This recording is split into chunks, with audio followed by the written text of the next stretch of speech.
Hey guys, the Hylian Fell dragon here.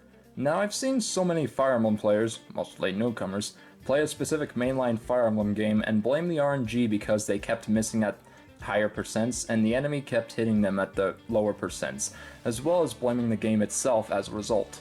I've seen this happen a few times towards Genealogy, Tracia, Binding Blade, Radiant Dawn, even Fates in Three Houses got this kind of jab a few times.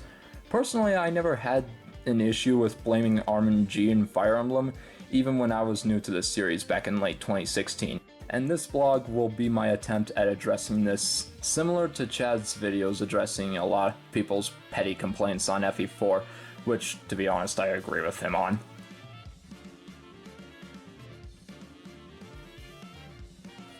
The fact of the matter is that all mainline Fire Emblem games run in a percentage RNG with their hit and crit. No exceptions. While true, some Fire Emblem games RNG are more stingy than others, blaming a specific game just cause you got unlucky is not a valid criticism to a specific Fire Emblem game. Because if it's really that much of a big deal to you, then why are you even playing Fire Emblem? Getting hit by a 40% and missing a 70% is quite a common occurrence in all mainline Fire Emblem games, including the more RNG friendly ones such as Path of Radiance, Shadow Dragon, and Awakening. I could understand your saltiness if you got hit by a 2% and missed a 98%, but missing a 72% and getting hit by a 40% and blaming the game for it? I'm sorry, but that's a moment at best and a completely dumbass decision at worst. Much like how personal experience doesn't dictate unit viability, personal experience doesn't dictate the game's hit RNG. True, there are some games that have RNG that's more stingy than other games, and there's usually a good reason for that. Allow me to educate you on what the difference is on 1RN and 2RN. 1RN is most accurate RNG in the series. What you see is what you get. 40% is actually 40%. 80% is actually 80%. 2RN, on the other hand, masks its hit rate under a curtain by having higher hit rates hit even higher and lower percents hit even lower. For example, 10% is actually 2%, and 70% is actually 82%. Essentially, games from Fire Emblem 1 to Tracia 776 use 1RN. Games from FE6 to Awakening use 2RN, and games from Fates onwards combines the two hit rates by having lower percents being 1RN and higher hit rates being a nerfed 2RN. That's the gist of it. But there could also be a special quirk to the game-specific RN that might be a bit of an issue, but I'll leave that to you to research on. Basically, just do your research before blaming the game's RNG, because saying, I don't like Tracia's RNG because it's a 1RN game that caps its hit rate to 90%, so you have the chance to miss regardless of how accurate your weapon is and the unit's skill stat, is more credible than saying, I don't like Tracia's RNG because it kept missing 70% 3 times in a row at one specific point. Another example, saying Binding Blade's RNG sucks because the weapons in that game aren't very accurate compared to their iterations in other Fire Emblem games, and there's a very, very, very slight chance of missing a 100%, is more credible than saying Binding Blade's RNG sucks because in like 1.5 chapters in the game I kept missing at a 70% and getting hit by a 30%.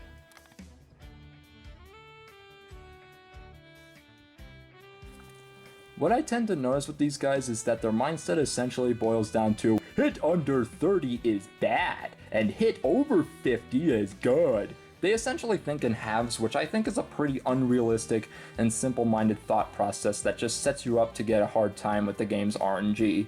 When I was new to Fire Emblem, I was actually the exact opposite. Two of the first Fire Emblem games that I've played in 2017 were Path of Radiance and The Binding Blade, both on emulators. Even though these were both 2RN games, which I didn't know they were at the time, even lower percents really scared me. 40% still felt like 80% in my mind. Given that before Fire Emblem I never really liked chance-based game designs, 30% still felt extremely intimidating, but despite that, I kept playing them cause I was intrigued with their stories and I loved playing as Ike and Roy in Smash, and just seeing them fight alone was a special treat for me. Over the course of my journeys through the main games, I got better and better at overcoming that fear and doing a better job at judging the probability of the game's RNG, as well as researching how the RNG works in each game in the series. This is my mindset towards judging hit RNG right now. I don't focus on RNG probability on halves, but rather quarters. Instead of focusing on just 0, 50, and 100, I'm more focused on 0, 25, 50, 75, and 100.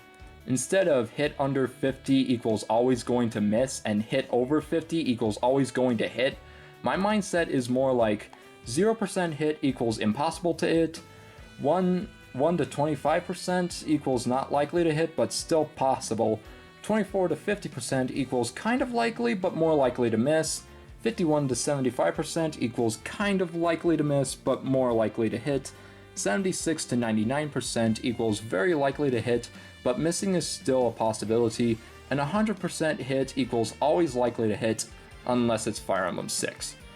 Let's look back at getting hit by a 40% and missing a 70%. Assuming the game is a 1RN game, 40% might be less than half of a chance to hit, but it's still more than a quarter of a chance. 70% might be more than a half, but it's still slightly less than 3/4. With this, we can conclude that 40% is more likely to miss, but getting hit is still a possibility, and 70% is more likely to hit, but there's still a huge chance of missing. Because of this, even when I'm playing a 2RN game, I don't take my chances of the enemy having more than 30% unless my unit can one round KO the unit before he gets to attack, and when my units have less than 80% unless I have no other options. This simple quarters mindset as opposed to the halves that most have gives me a much easier time at judging probability. When it's all said and done, Fire Emblem is all about war, even the more lighthearted games like Fire Emblem 7 and Awakening. And war is unfair. I said before that I usually don't like RNG game design, but Fire Emblem is the exception because there are ways to strategize around the RNG given the correct mindset, and the hidden crit percentages plus the permadeath gives the game a greater immersion. In conclusion, if you're salty about what you got given the percentages, instead of overreacting and blaming the game for it only to just embarrass yourself in front of thousands of Fire Emblem fans online, try to calm down, think about how the probability was really like, research as to how exactly the game's RNG works, and overall just focus the probability more on fourths or tenths rather than just whether or not it's lower or higher than 50. This was me, the Hylian Fell Dragon, signing out.